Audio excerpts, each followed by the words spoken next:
In this vast world, stories of disappearances remain one of the most perplexing mysteries that humanity faces.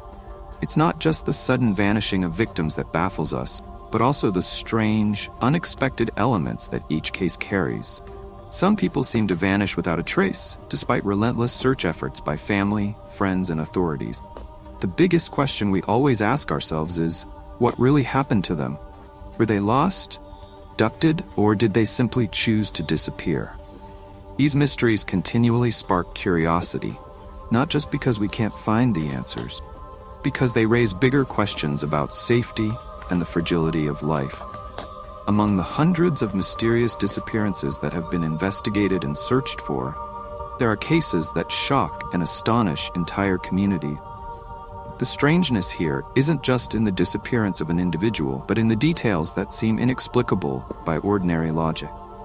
Each case holds unique elements, from people who vanish right in front of their loved ones to those who seem to evaporate from the world without leaving any trace.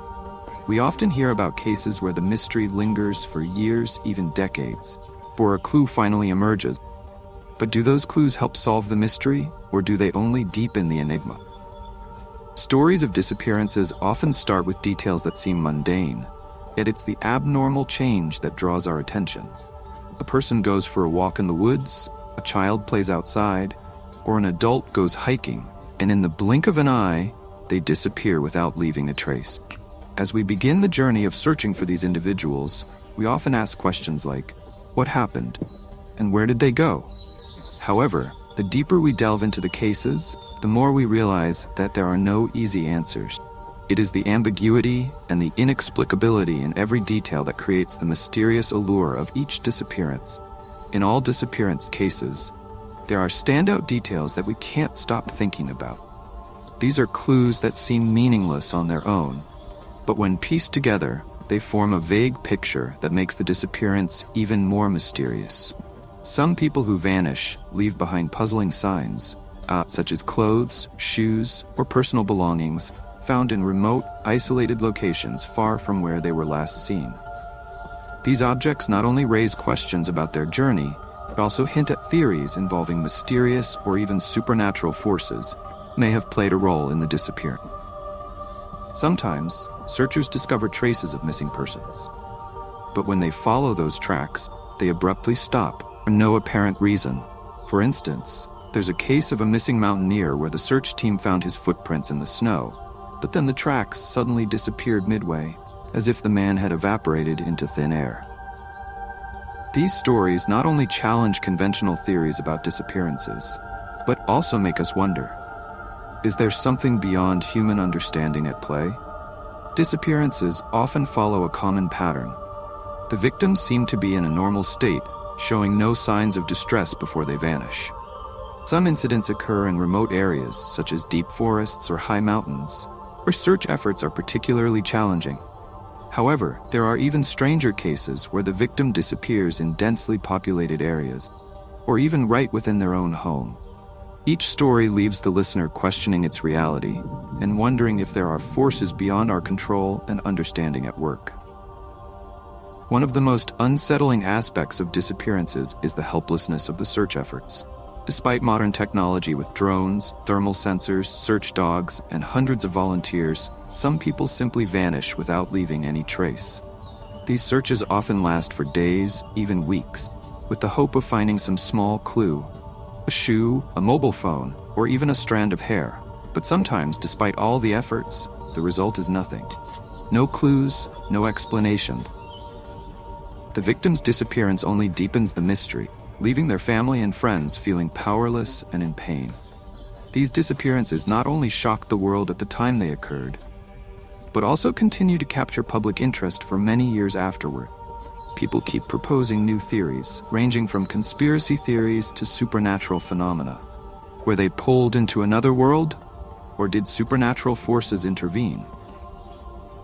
These questions never have clear answers, and that's what keeps us thinking about them endlessly. It's strange to think that in a world connected by modern technology, a person can completely disappear without anyone knowing. Authorities and rescue teams have faced cases where all available search methods were deployed, but no clues were found. These cases make us feel that no matter how advanced technology becomes, there are still hidden corners of life that we cannot explain or control. These disappearances not only shocked the world at the time they occurred, but also continue to capture public interest for many years after. People keep proposing new theories, ranging from conspiracy theories to supernatural phenomena. Were they pulled into another world? Or did supernatural forces intervene? These questions never have clear answers, and that's what keeps us thinking about them endlessly. Although each disappearance has its own unique mysterious elements, we can also find commonalities and distinct differences between the cases. Some disappearances occur in remote wilderness areas where the untamed and dangerous nature might be the cause.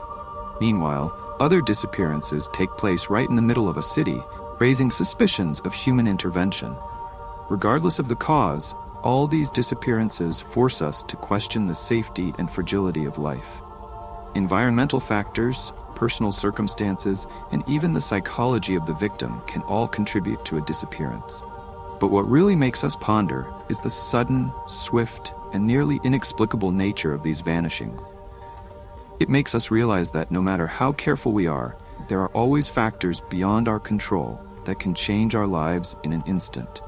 Todd William Hoflander, 39-year-old man leading an ordinary life, suddenly vanished without a trace during a hunting trip in the treacherous mountains of Hell's Canyon, located in the Windy Saddle area of Idaho County. On September 27, 2010, Todd and his close friends planned a mule deer hunting trip, an activity they often engaged in during hunting season. This wasn't an ordinary hunting trip. The location they chose, Hell's Canyon, is one of the deepest canyons in North America, renowned for its rugged terrain and wild landscape. Todd was an experienced outdoorsman, having gone on numerous hunting trips before. This would be the last time anyone would see him alive. On this fateful journey, Todd was not alone. He was accompanied by Ruby, a loyal black Labrador who had been with him on every previous trip. However, that day, things did not go as planned. After the group split up to search for their target in different directions, Todd decided to take a less challenging path to reach Snake River, the spot where the group had agreed to meet up later.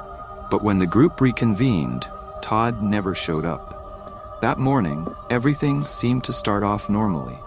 Todd and his friends began at Windy Saddle and planned to split up to search for mule deer, an animal that typically hides in the rugged mountainous areas. According to the plan, the group would regroup at Snake River in the afternoon, a route they were all familiar with. However, due to an injury to Todd's knee, he decided not to take the difficult paths the group had chosen. Instead, he opted for an easier route down to the river. Although the group considered that it might be unsafe for an injured person to go alone, they believed that with Todd's experience, he would be fine. But who could have imagined that this decision would be the beginning of an unsolved mystery? Another theory, and one of the most peculiar, is that Todd may have accidentally fallen into a sinkhole or a concealed terrain feature, where the rescue team could not reach him. Remote areas like Hell's Canyon can hold many geological surprises, and it's not out of the question that Todd met with an unfortunate accident in a place where no one could find him. The search for Todd lasted for weeks, but it yielded no result. His family, friends, and the entire community held on to the hope that one day Todd would return, or at the very least, that his body would be found so they could bring him home. But for 10 years, Todd remained one of the most mysterious missing persons cases in Hell's Canyon. Then, in April 2020, a shocking discovery changed everything. A hunter, while passing through the area on Bernard Creek Mountain above Hell's Canyon, found part of a skull and a backpack containing camping gear. The backpack and its contents were confirmed to belong to Todd. The skull was also identified as his. After more than a decade, Todd's family finally learned of his fate. But this did not provide answers to the biggest question: what really happened to Todd William Hoflander? Todd William Hoflander's disappearance leaves more questions than answers. Where did Todd go during the time between his disappearance and when his remains were found? Why was Ruby found so far from where Todd was last seen? Did he get lost, have an accident, or did something else happen that we cannot comprehend? John Glasgow, 45 years old, was known as a successful and respected man living in Little Rock, Arkansas. He was the chief financial officer, CFO, and vice president of CDI Contractor, a leading construction company in the region. John had everything a man could want: a stable career, a happy family, and the respect of his colleagues. With a seemingly stable life and everything under control, no one could have imagined that John would become the central figure in one of the most mysterious disappearance cases in Arkansas. John Glasgow's life, before he vanished on January 28, 2008, was a journey of success, marked by significant achievements. Known for his diligence and responsibility, his sudden and unusual disappearance raised countless questions. The story began on that fateful day and quickly became an unsolved mystery. To this day, lacks a clear explanation. On January 27, 2008, John Glasgow had a relatively normal weekend. In the evening, he and his wife, Melinda, attended a dinner party with friends and colleagues. Nothing unusual happened. Everyone described John as a calm but cheerful person. After the party, the couple returned home, where John stayed in the living room to watch television before going to bed. Melinda, John's wife, was the last person to see him. It was early the next morning, January 28th, and John woke up and left the house. According to a neighbor, John was seen driving away from his home at 5:15 a.m., heading towards his office in his SUV. This detail was strange because John usually never left home at that hour, and Melinda was a bit surprised to learn that he had left so early. However, around 2:30 p.m. that same day, Melinda received a call from one of John's colleagues. He asked why John hadn't come to the office, as this was completely out of character for him. John was always punctual and took his work very seriously. At first, Melinda wasn't overly concerned, thinking that John might just be busy with personal matters, but as time passed, her worry grew. By the evening, when she still hadn't heard from her husband, she decided to call the police and report him missing. The next day, a large-scale search was launched involving the police and rescue teams. Surprisingly, John's car was found at Petit John State Park, a well-known tourist area not far from his home. His car was parked outside Mather Lodge, one of the popular spots in the park. But strangely, John wasn't there, and all his personal belongings were still inside the car, including his wallet, phone, and laptop, items he would never leave behind. The search teams scoured the area around Mather Lodge for several days. Search dogs were brought in to track John's scent, and the teams were fully equipped with helicopters providing aerial support. However, there was no sign of him, and John's footprints mysteriously disappeared into the dense forest. From what was gathered, it seemed that John had parked at the park and then set off on foot, but after that, completely vanished. This raised many questions. Why would someone like John, the stable life, leave home so early? And why did he go to the park in the early morning without telling anyone? As the initial days of the search yielded no results, anxiety and despair began to spread. John's family, especially his wife, struggled to comprehend what had happened.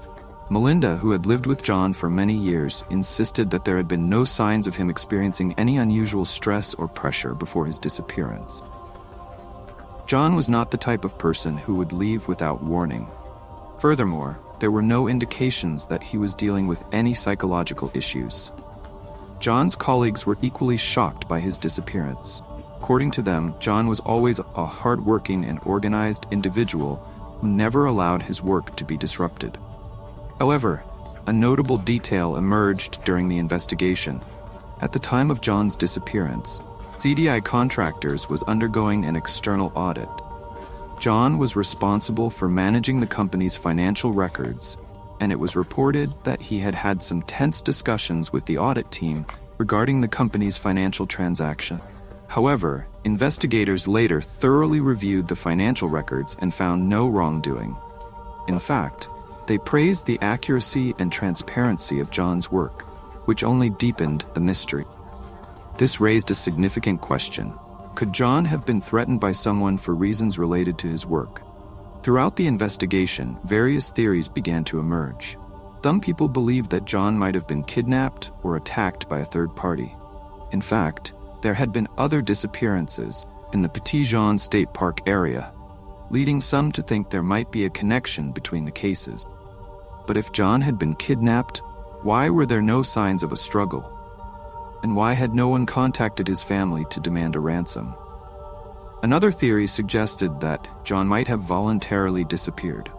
Could he have been under so much personal or professional pressure that he decided to leave everything behind and start a new life? There are many examples of people who have voluntarily vanished for personal reasons, but there were no signs that John was the type of person who would do such a thing. He loved his family and always had a good relationship with his wife and friends. Some believe that John's disappearance might have been related to natural causes. Petit John State Park is a mountainous area with rugged terrain, and it's possible that John had an accident while hiking. However, if that were the case, why didn't the search teams find any trace of him, even though they used search dogs and helicopters? As time passed, John Glasgow's disappearance gradually faded into obscurity. His family, though still hoping for answers, had to accept the reality that they might never know what really happened. However, on March 11, 2015, 7 years after John vanished, a surprising event occurred. A hiker accidentally discovered a set of remains in a remote area of Petit John State Park. Police were immediately called to the scene, and after conducting an examination, they confirmed that the remains belonged to John Glasgow. They also found a backpack containing his personal belongings, including his identification card and some other documents. This discovery ended the years-long search, but it also opened up a new series of questions. John's remains were found just about a mile from where his car was parked. But the strange thing is that this area had been searched multiple times during the initial search. How could the search teams have missed an area so close, especially when they had mobilized every resource available to find him? Investigators were unable to determine the cause of John's death due to the advanced decomposition of his remains, and there were no clear signs of trauma. This led to two schools of thought. Some believed he had an accident and was unable to find his way back, while others suspected the involvement of a third party. Notably, the area where his remains were found was described as quite difficult to access, rocky and steep terrain. So how did John, an experienced hiker, end up in such a situation? The disappearance of John Glasgow, even though partially explained with the discovery of his remains, still holds many mysteries. No one knows exactly what happened to him on the last day of his life, and the questions of why he went to Petit John that morning remain unanswered. Every detail in this case seems to add to the ambiguity and confusion. From the lack of any trace during the initial search, to the discovery of his remains years later in an area that had already been searched. All these factors make John Glasgow's case one of the greatest mysteries Arkansas has ever witnessed. When discussing strange disappearances in history, it's impossible not to mention the story of Evangeline Lorimer, the young woman who disappeared in the deep forests of Great Smoky Mountains National Park in the summer of 1951. Evangeline's disappearance captivated not only the local community, but also experts in search and rescue. The strange circumstances of this case led many to ponder, raising numerous questions about how a 21-year-old woman could vanish for 11 days in a dangerous wilderness, and even more, return in nearly perfect health. Evangeline Lorimer, 21 years old, from Cincinnati, Ohio, went camping with her father in Great Smoky Mountains National Park in early June 1951. They often camped together, and this time was no exception. That day, they set up camp in the west central part of the park, straddling the border between Tennessee and North Carolina, one of the most remote and untamed areas of the Great Smoky Mountains. That morning, the sky was clear, the sun was gentle, and there were no signs of storms or bad weather. Evangeline decided to go for a walk in the woods by herself to enjoy the fresh air. She didn't carry much, only wearing a t-shirt, jeans, and low white shoes. With a look of excitement and full of energy, she left the campsite, not knowing that she wouldn't return for more than a week. Evangeline's father believed at the time that his daughter was just taking a short walk and would return soon. But as time passed and the sun began to set with no sign of her, worry started to grow in his heart. Evangeline was not the type to easily get lost. She had plenty of experience in hiking and mountaineering. This made her father fear that something unusual was happening. As evening fell, he began calling her name, but all he received in return was silence. There was no response, no sound other than the wind rustling through the leaves and the faint noises of the surrounding nature. Evangeline had vanished. Unable to find Evangeline after searching all afternoon, her father reported her disappearance to the park rangers. A rescue team was immediately mobilized. The Great Smoky Mountains National Park is not a place where an average person can easily survive if they go missing. The area is notorious for its rugged terrain, steep cliffs, and wildlife, such as bears, wolves, and venomous snakes. Additionally, the weather there is highly unpredictable, with sudden rainstorms and nighttime temperatures that can drop sharply, even in summer. Within 24 hours, the rescue operation had deployed up to 60 rangers and volunteers. They divided into small teams, scouring every square meter of the forest area where Evangeline was last seen. A helicopter was also dispatched to search from the air, while on the ground, rescue teams brought in search dogs in hopes of picking up her scent. But all efforts led to nothing. The only thing the search team found on the second day was a jacket that Evangeline had been wearing when she left the campsite. The jacket was discovered about 5 miles from where she had disappeared, hanging from the branch of a small pine tree. The act of hanging the jacket on the branch was puzzling and further bewildered the rescue team. Why would Evangeline hang her jacket on a tree? Was she trying to leave a clue for the rescuers, or was this the action of someone else? When the rescue team tried to follow any trail from the jacket, they encountered yet another disappointment. The search dogs could not pick up Evangeline's scent. There seemed to be no indication that she had gone in any direction from where the jacket was found. The entire search team was baffled. What had happened to this young woman? Had she wandered into a part of the forest so deep that no one could find her? Or had something else, something more frightening? Day after day, the rescue teams continued to search for Evangeline, but they could find no trace of her. There were no footprints, no calls for help, no signs of life. Strangely, on the 5th day of the search, a ranger reported hearing something like a faint call coming from the woods. But when the team moved into that area, they found nothing. That call, if it ever existed, vanished as quickly as Evangeline had. In the following days, heavy rains began to fall, making the search more dangerous than ever. The terrain became slippery, and small streams unexpectedly turned into powerful torrents, threatening to sweep away anyone attempting to cross.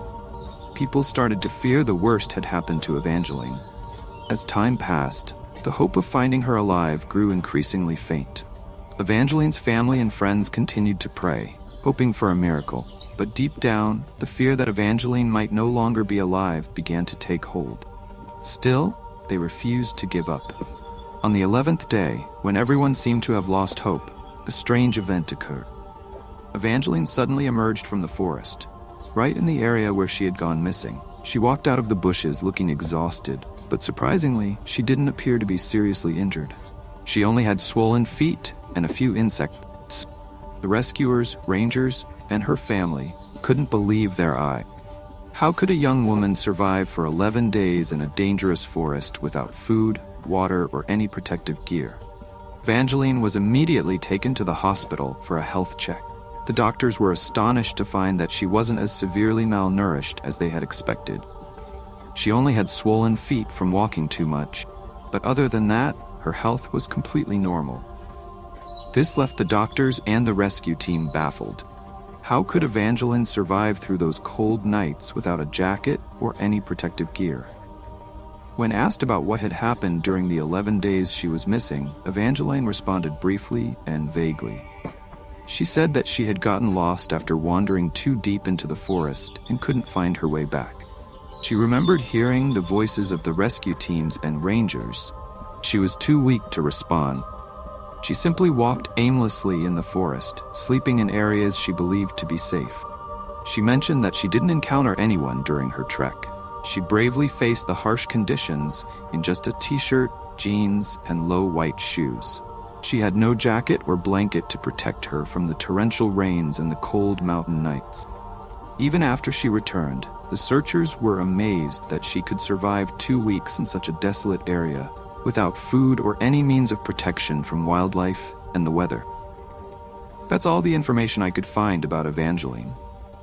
It's an incredible survival story, and it's unfortunate that we never really got answers about what she did or how she spent her time in the wilderness. It was believed that she hadn't eaten for 2 weeks, but there were no signs of that, according to the reports. Ultimately, I agree with the ranger's assessment that this is a collection of strange and perplexing circumstances surrounding the events. However, what puzzled everyone even more was when Evangeline mentioned that she didn't experience severe malnutrition or dehydration. She said she couldn't clearly remember how she survived, only that she didn't feel as hungry or thirsty as one might expect. Her account didn't align with the reality of surviving in such a harsh environment as the Great Smoky Mountain. She had no food or water sources, and the cold weather and heavy rain should have exhausted her. Yet Evangeline seemed to have overcome it all, without any convincing explanation. The story of Evangeline Lorimer's return leaves a multitude of questions that remain unanswered to this day. How did this young woman survive in such harsh conditions without suffering any serious health issues? Why did she hang her jacket on a tree branch, and where did she go during those 11 days? Was she truly lost, or was there something more mysterious at play? For those who followed Evangeline's story, this disappearance is not just a tale of extraordinary survival, one of the greatest mysteries surrounding disappearances in the wilderness. The strange details of her return, along with the inconsistencies in her account, leave many people unable to stop thinking about what really happened. Whatever the answer may be, the disappearance of Evangeline Lorimer remains one of the most enigmatic stories that has captured public attention for many years. Carolyn Peterson was nearly 2 years old when this incident occurred in August 1947. It took place in a fairly rural area surrounded by farms. Specifically, Carolyn disappeared from her home in Ohio along State Route 96 near Waldo at 10 a.m. on August 20, 1947. Carolyn was playing in the yard with her 3-year-old brother, unfortunately unsupervised, when Mrs. Peterson realized that the little girl had gone missing. 30 minutes later, she called the authorities. A search involving 35 people and 2 airplanes yielded no results within a 1-mile radius of the house, and by Wednesday evening, authorities had 2 clues regarding her disappearance. One was the aluminum lid of a coffee pot, which the child had been using as a toy. The other clue was the story from her 3-year-old brother, who mentioned a yellow cat stopping on the highway across from the house, and a man getting out and sitting on the grass. Now, I know what you're thinking. This seems like a clear case of someone abducting the child. And I thought the same at this point, and I almost stopped and skipped this case. But I recommend you keep following because things are about to take an unexpected turn. Not long after, the coffee lid was found about 160 yards, 500 feet from the garden, which indicated that Carolyn had walked out of the yard. Now, it's unclear what this looked like. Did she simply get distracted and wander off? Did someone lure the little girl away? Or was she kidnapped and dropped the coffee lid? It's unclear, but let's continue. Sheriff Ratora stated that he didn't put much stock in the boy's story about the car. He mentioned that the child couldn't clearly indicate which direction the car was headed. Mrs. Peterson said her daughter was wearing a bright orange play suit and brown shoes. While the sheriff initially didn't think much of the boy's story about the car, he changed his mind the next day, mainly because the search had quickly expanded and many people were in the area conducting grid searches, and it became evident the little girl wasn't there. We're talking about a child under 2 years old who realistically couldn't have gone very far on her own. Hope increased today that Carolyn had been taken from her home near Waldo, 10 miles south of Marion, as the search continued for the blonde, curly-haired little girl, but no trace of her was found. The sheriff initially doubted the story of the 3-year-old brother about seeing a yellow car across the road, but later gave more credence to the boy's account. The article highlighted the searchers' efforts to cut through dense vegetation to get a clearer view, but even with that, they found no trace of the girl. Now, let's get into the strange details.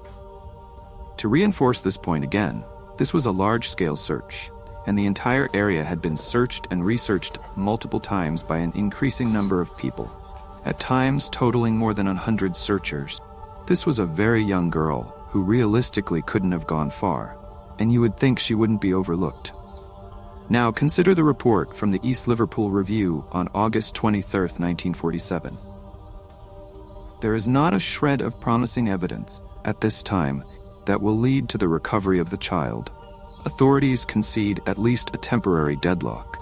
They even conducted a second search yesterday at the nearby banks of the Olentangy River, as a fortune teller had informed the distraught father that his child would be found safe there. I think it's important to note this before we move on to the following day, August 24th, where the Athens Sunday Messenger reported, Carolyn Peterson was found alive on Saturday after being missing from her home since Wednesday. Date police reported that the girl, who was feared to have been kidnapped, was found in a briar patch approximately 1,000 feet, 300 yards west of her parents' farm. She was taken to the city hospital where her condition was described as stable. Hospital staff reported that she had been exposed to the element. The little girl was covered in mud and had numerous small scratches. A neighbor, Samuel Allmendinger, found the child at around 7:05 p.m. in an area that had been searched by at least 100 people over the past 4 days. So where do you begin with this? Carolyn was found in an area that had been searched multiple times before. Based on her appearance and condition, covered in mud and scratches, she definitely looked like someone who had been outdoors the entire time. This led the family and the sheriff to abandon the theory that a third party in the yellow car had abducted her. This in itself is quite intriguing. The little boy seemed quite confused about the car from the very beginning. Was there really a car? And did someone actually get out and sit on the grass? Who knows? Both the father and Sheriff Leroy Retterer said they agreed that the child had wandered around the dense area near the Peterson home during the 80 hours she was missing.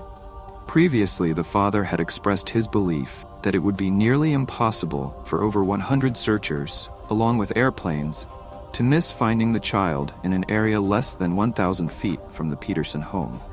This area had been thoroughly covered by searchers. I think most people would agree with that belief. The girl wasn't injured, including not having any sunburn. So, how do you make sense of this? Consider the moment of discovery. Samuel Allmendinger, a 75-year-old retired farmer whose property adjoined the Petersons' home, about 2 miles north of Waldo, found the child playing on a trail through the dense area at the edge of his farm after he had brought his cows back from the pasture. Allmendinger said he got out of his vehicle and followed the trail he usually took to find his cows. I had gone down this path to look for the child on Thursday morning, but I didn't see anything. Then it made me think that she might be around here, he said. Suddenly, he continued, I heard a slight noise. I looked down the trail and saw her sitting there. She was right out in the open, very easy to see. I ran over and picked her up in my arms, and she tried to talk to me. Dr. Daniel Murphy described Carolyn as being in very good condition, considering what she had been through. She was still conscious and crying when she was brought in. Clothes were dirty, and she had lost one shoe. Since the area where the child was found had been thoroughly searched by the searchers and airplanes, most people in the Waldo community believed that Carolyn had been abducted by a third party on Wednesday morning and then returned to the area near her home sometime on Friday. The doctors indicated that the child had endured about 24 hours of exposure. I'm glad that the idea of Carolyn being kidnapped wasn't just dismissed casually and forgotten, because something definitely seems off here. Although her condition might be consistent with being outdoors for a period, doesn't tell the whole story. The doctors were certain that she had only endured about 24 hours of exposure. Then something unusual must have happened during those missing hours. If the doctors were certain that she had only endured about 24 hours of exposure, this almost certainly means that she was sheltered somewhere for a period of time. Now, let's be honest, she didn't create a shelter for herself, did she? Where did she go? Was she kidnapped and then returned? By whom and for what reason? Personally, I lean towards the idea that she wasn't in the area during the entire search, based on what the doctors said. However, that might not explain everything, as other aspects seem to support the idea that she was outdoors the entire time. The doctors noted that the child lost no more than 5 to 7 pounds during the 80 hours she went without food or water. Her body temperature was normal. There was no further information afterward, and we are left with a series of puzzling circumstances that seem to point in 2 different directions. Was she there the whole time? If so, how could they have missed her in all the previous searches? Or wasn't she there the whole time? And if not, where did she go? What do you think happened here? Alice Lorraine Baker was a petite little girl, just 20 months old, but her disappearance in the summer of 1947 became one of the most mysterious and inexplicable cases in the history of Vermont. The Baker family lived in New York, but for their vacation, they decided to rent a cabin near Bald Mountain, where the pristine nature and fresh air made it an ideal destination for a family with young children. However, what seemed like a peaceful holiday quickly turned into a nightmare when Alice mysteriously disappeared during the brief moment her mother stepped out to get milk from a neighbor. Alice, with her sparkling blue eyes and golden curly hair, was the beloved daughter of the Baker family. The family had been eagerly looking forward to this vacation, a chance to escape the noise of the city and find tranquility in the countryside. The cabin they rented was nestled in a sparse forest, with a small dirt road leading in and surrounded by rolling mountains. It seemed like the perfect place to relax and enjoy the greenery. That day began like any other. Alice and her 2 siblings were playing in the yard in front of the cabin. The sky was clear, the air was cool, and the sunlight gently filtered through the leaves. Alice's mother decided to walk over to the nearby neighbor's house to get some milk, while her father, believing everything would be fine, stayed in the cabin. The children, playing under the supervision of their older siblings, seemed to be in no danger. However, in the short time that her mother was away, Alice disappeared without a trace.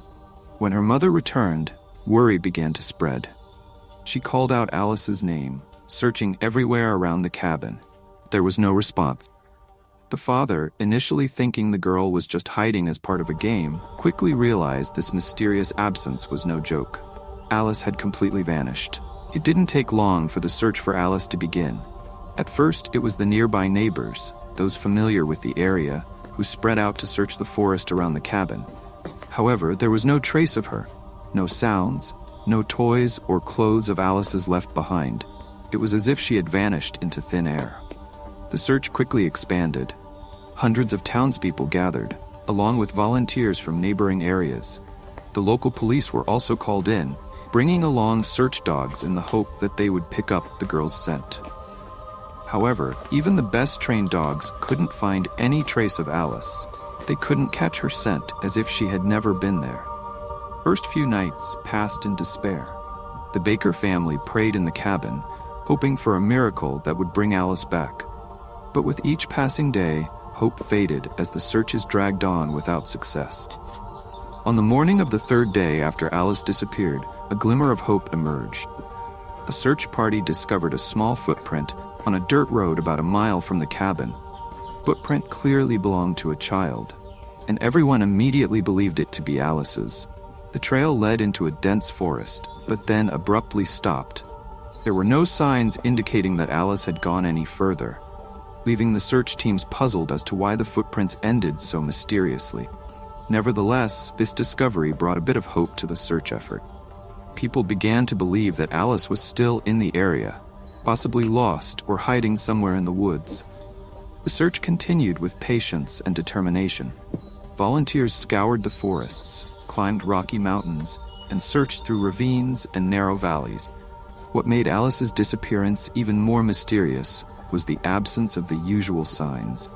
In most other missing person cases, there are usually some clues like dropped clothing, footprints, or personal items.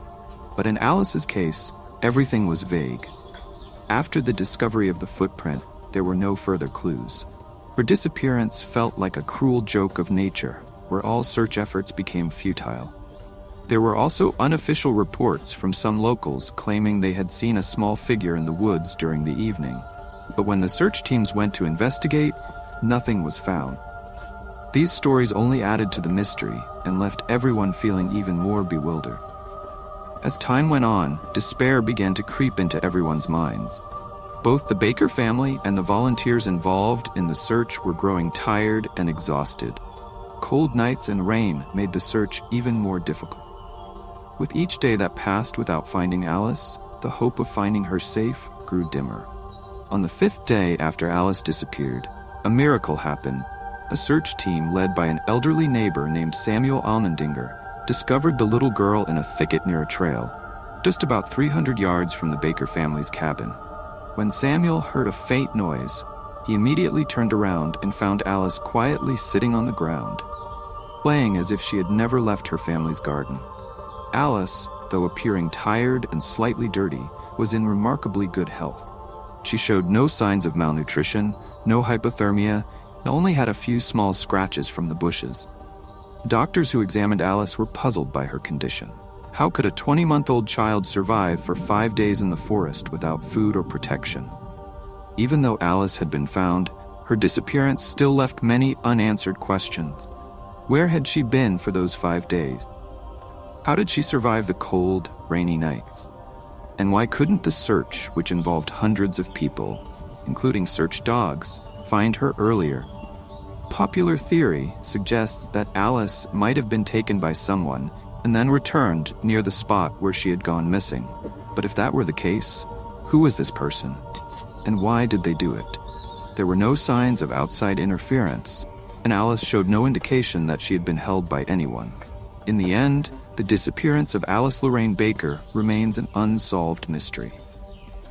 Although she returned safely, the details surrounding her disappearance continue to spark curiosity and challenge both researchers and the local community.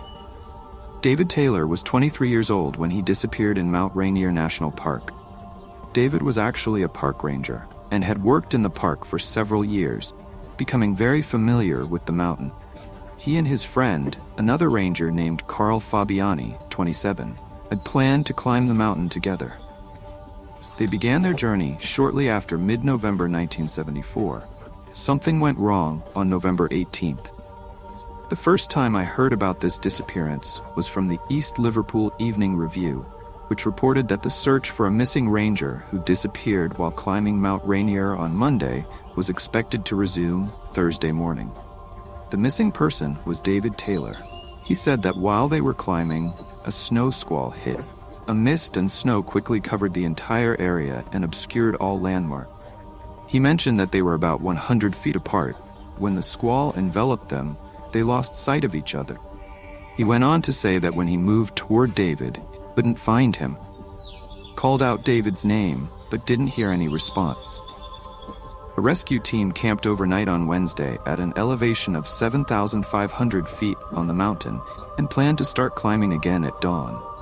Fabiani told officials that he and David had become separated in the snow squall at an elevation of 9,500 feet on the Success Cleaver Ridge, and visibility was obscured by blowing snow.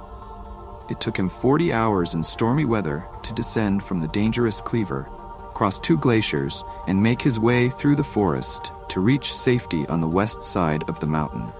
Fabiani informed officials that he and David began their climb on Friday, November 15th, but abandoned it on Sunday, November 17th, at an elevation of 12,500 feet due to deep new snow, avalanche risk, and poor visibility.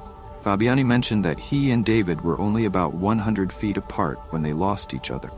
A distance of 100 feet is about 33 yards. So, they were very close to each other at the moment David disappeared. It's hard to imagine how they could have lost track of each other in that moment, being so close. You would also expect David to hear Carl's calls, but he never responded. It's possible that David panicked and accidentally fell in that instant when visibility became so poor that they couldn't see each other, even though they were only 30 yards apart.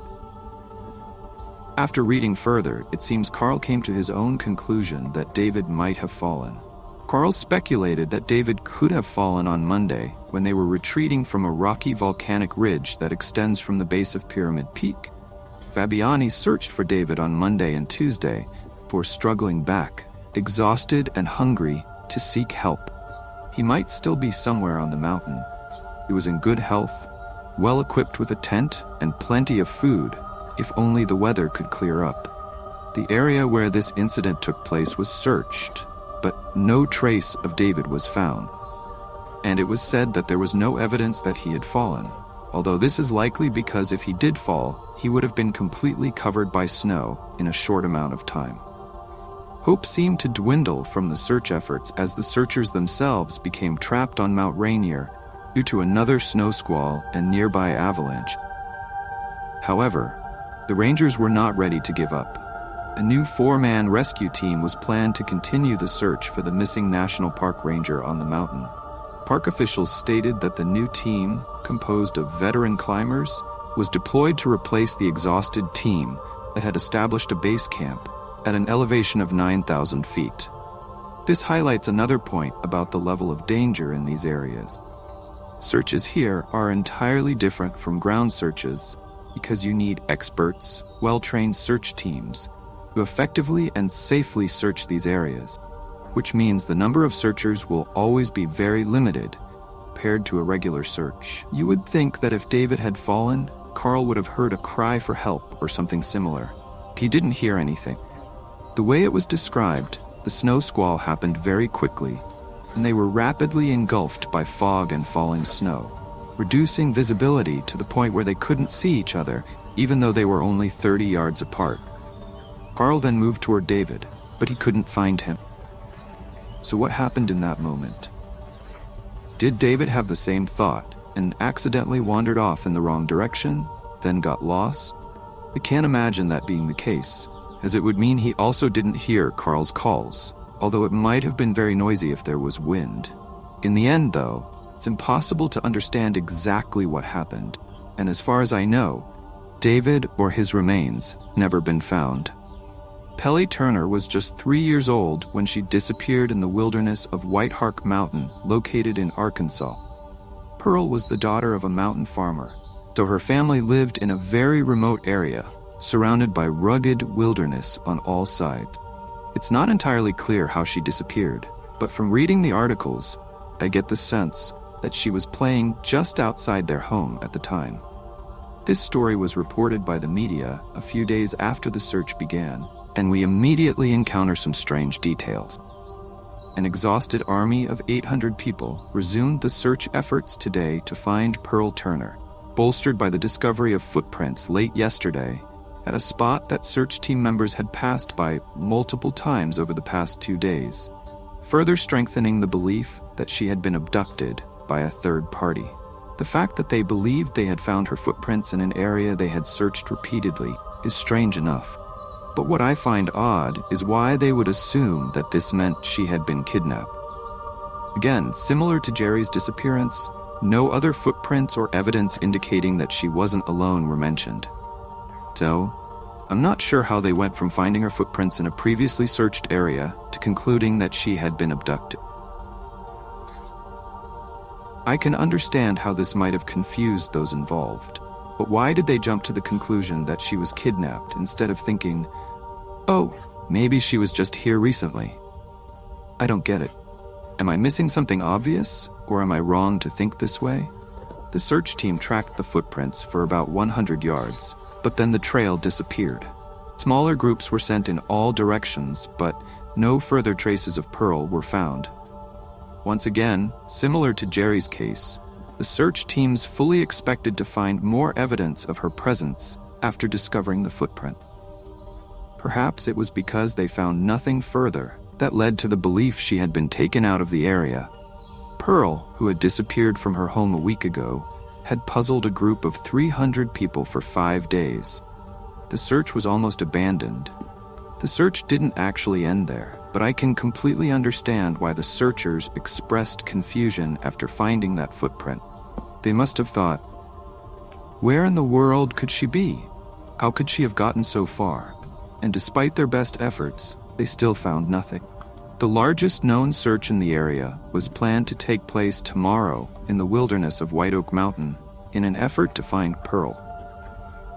The team of 500 people, standing 10 feet apart, would enter the dense forest at dawn and sweep the area to search for her. Smaller groups of mountain residents had already scoured the forest to find Pearl, to no avail. No trace of her was found, and despair once again gripped the hearts of the weary searchers as the 6th day of the search ended without success. It seems that by this point, the authorities were becoming desperate for answers, and they made what I can only describe as a desperate move by conducting mass arrests. The sheriff arrested 5 people, who I assume might have been in the general area at the time. Otherwise, these arrests wouldn't make any sense, and they were detained on the grounds that this would help shed light on the case.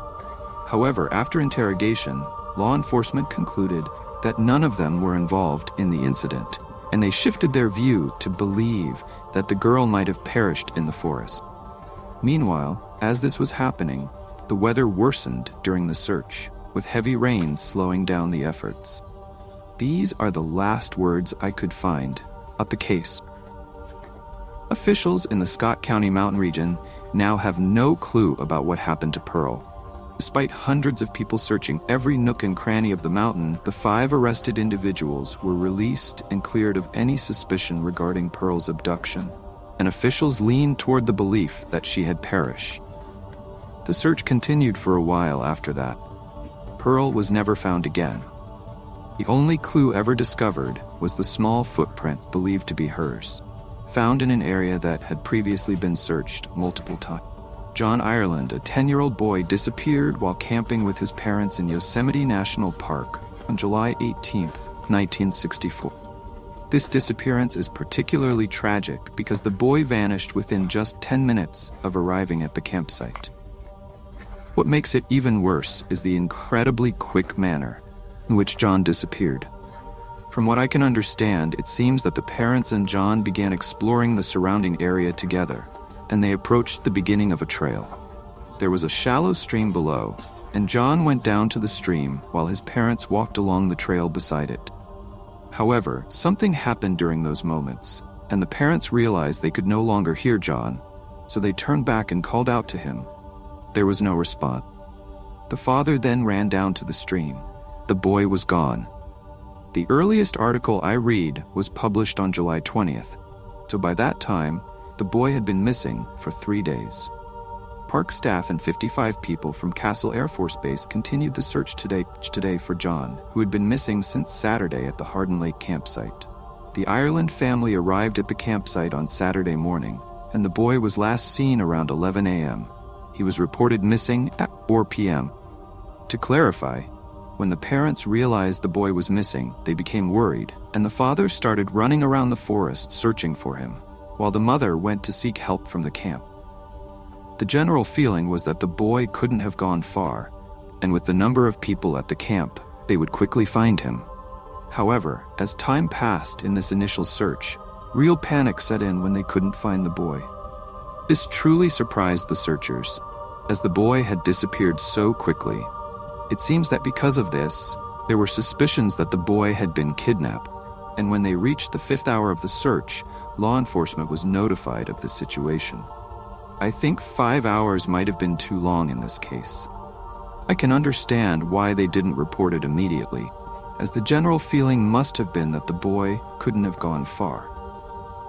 All the trails and streams in the area were covered by searches on foot, on horseback, and with a helicopter flying at low altitude for many hours. 2 dogs from Sacramento, sent from Hamilton Air Force Base, left the campsite yesterday and seemed to be following a promising scent trail along the path from Hardin Lake, White Wolf. Interestingly, similar to Jeff's case, the dogs picked up the boy's scent, but the trail ended abruptly. For 3/4 of a mile, they tracked along a small stream that flows into the middle fork of the Tuolumne River, where the trail was lost. The terrain where the search continued was at an elevation of over 7,000 feet. It was rugged and quite open, although there were some areas of secondary forest and brush. The dogs stopped and sat down at a certain point, unable to follow the trail any further. Now I know what you're thinking. The boy must have fallen into the water, and I thought the same. However, park officials stated that it was unlikely the boy fell into one of the many streams in the area, as they were too shallow. The dogs had tracked the boy's scent from the camp for several miles before they stopped and couldn't follow it any longer. So John had managed to travel a fair distance here. The search was intensified from this point, and many volunteers came in to help. The spot where the dogs lost the scent also became a focal point, but no trace of John was found. Around 100 people, including 50 sailors, searched every rock and bush for John, but they found nothing. At night, the temperature hovered around freezing, and John was only wearing light clothing without a jacket. There was also talk of scaling back the search at this time, and it seemed that people believed the boy had gone missing, possibly kidnapped or had perished somewhere in the forest. I think the fact that the dogs couldn't follow the trail further strengthened the belief that the boy might have been abducted, although there were some conflicting reports about that. Suggestions that the boy might have been attacked by a snake or a bear were ruled out. Officials considered the possibility that John might have wandered as far as Tioga Road, 4 miles to the south, and been picked up by a passing driver. This was deemed unlikely. The streams and lakes in the area were too shallow to pose a danger. Rangers stated that the search teams would be scaled back on Saturday if no clues emerged. This is notable because what's being said is that there was no evidence the boy was attacked by animals, and they also said it was unlikely he was abducted, since they didn't think he could have wandered as far as 4 miles. So they were also saying that if nothing was found in the next few days, they would scale back the search. This implies that the general feeling might have been that the boy had died from exposure in the forest, and it was highly unlikely they would find him in good condition.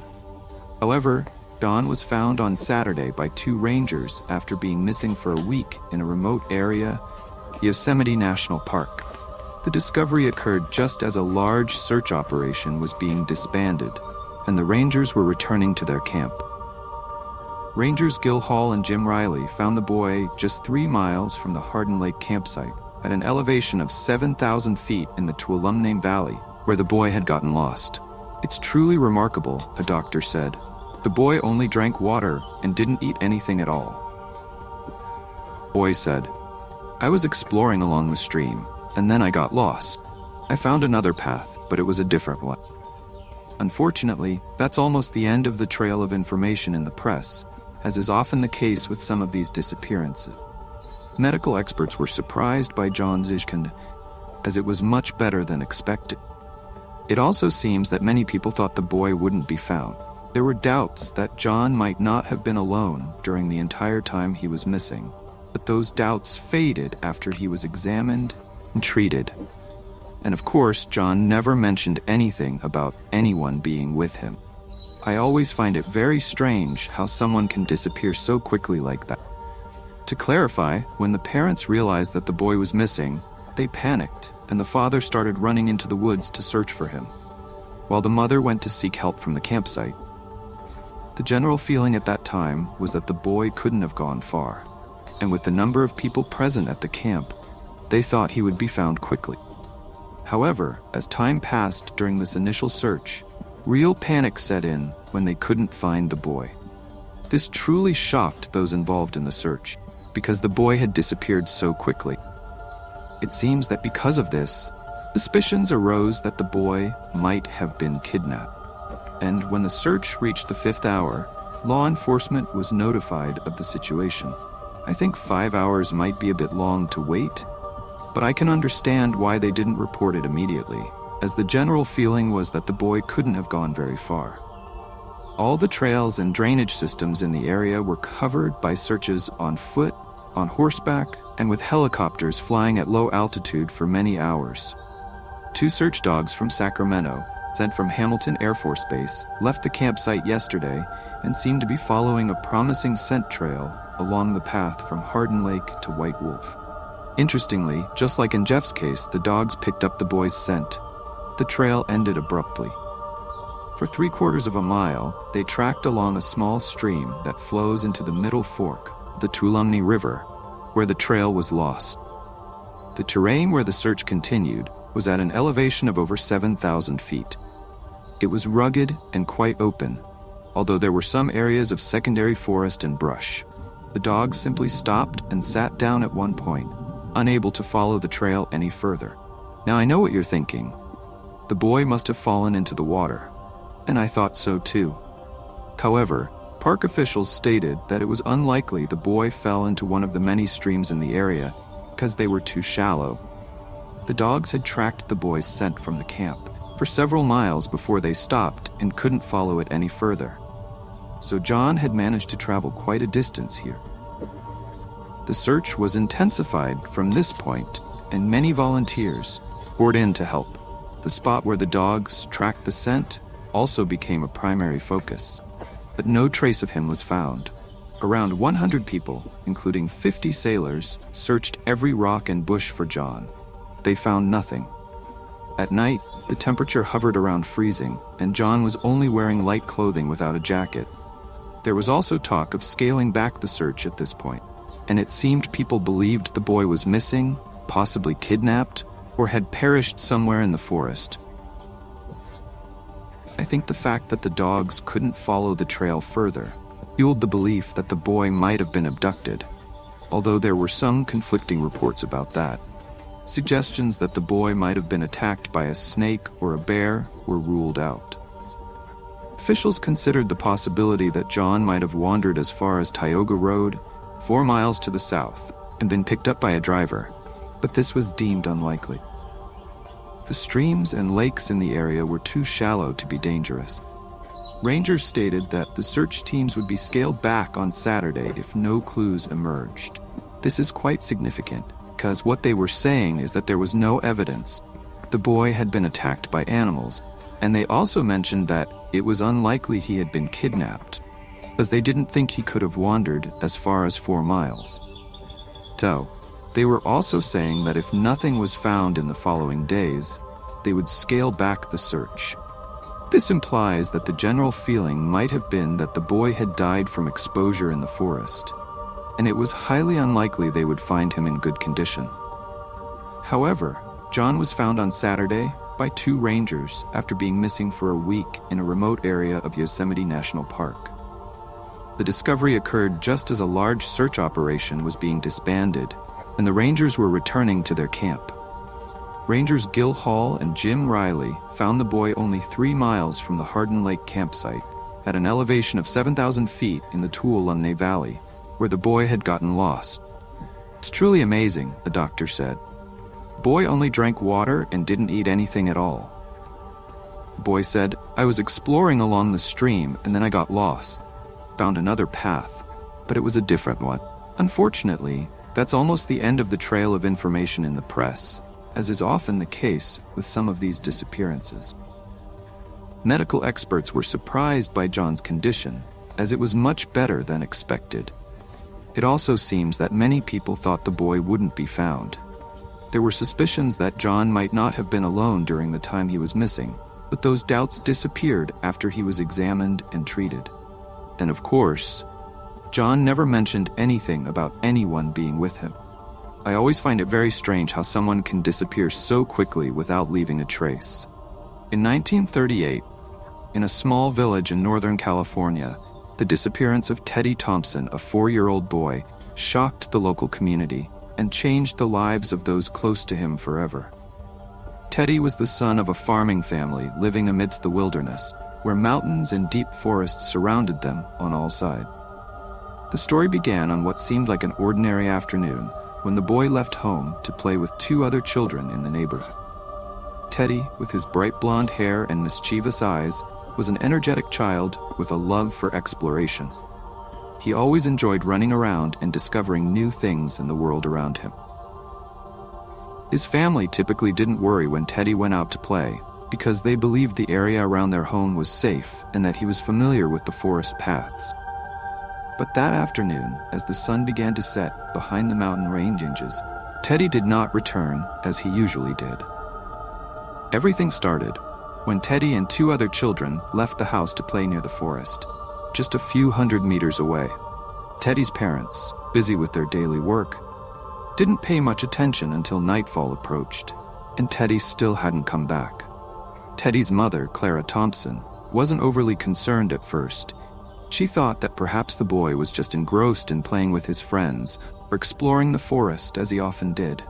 But as the last light of day faded, and there was still no sign of Teddy, she began to sense that something was wrong. Teddy's father, Charles Thompson, immediately left the house and began searching for the boy. He walked along the trails that Teddy often took, bawling out his name in vain. His voice echoed through the deep forest, but all he received in return was an eerie silence. The other children said they had only taken their eyes off Teddy for a few short minutes, and when they looked back, he had disappeared without a trace. Teddy's sudden disappearance quickly caught the attention of the entire community. Neighbors and friends from the village quickly gathered to help the family search for him. But despite dozens of people scouring the area together, no one could find any clues as to where Teddy might have gone. It was as if the boy had vanished into thin air, and a sense of dread began to envelop the entire village. During the investigation, some people reported that they had seen a strange truck near the area on the afternoon that he disappeared. The truck, described as gray and old, appeared suddenly and left shortly after.